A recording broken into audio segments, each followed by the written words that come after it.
let's go over perhaps the largest impact at one of the most impactful and most common challenges and myths, which is that dyslexia entails confusing letters and letter reversals. So the first thing to say is that letter reversals are not a defining feature of dyslexia. However, it's not uncommon for all readers, to have some letter reversal or letter confusion up until roughly second grade. And there is a neuroscience explanation for this. Our visual system, housed at the back of our brain, is designed to identify an object from any orientation. If I look at a chair from the front, back, or underneath, I can recognize it as a chair. My visual system needs to be robust to that orientation to have continuity in my appreciation of my world. And letters are, selected letters at least, violate this rule written in the brain in permanent ink.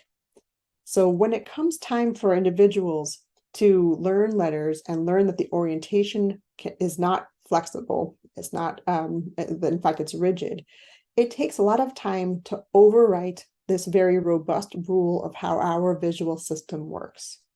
And as a consequence, many students, including those with no learning or reading difficulties, may present with some letter reversals or letter confusion. Now, there is a very real component of those with dyslexia.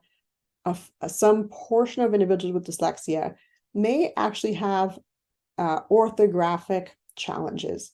That means for them, and this is not all with dyslexia, and it's not a defining feature, but for a subgroup of them, it may be challenging to form their letters, or it might be challenging to have what we call symbolic stability. And they might have trouble with numbers and letters and anchoring the visual representations in ways that they need to be anchored. So overall, when we think about letter reversals, it isn't what dyslexia is. And delaying identification because we're looking for this feature isn't going to work for us. And we don't want to divert resources to ineffective interventions to address this when we could be channeling our attention to the actual risk factors of dyslexia and the actual challenges that it's paired with.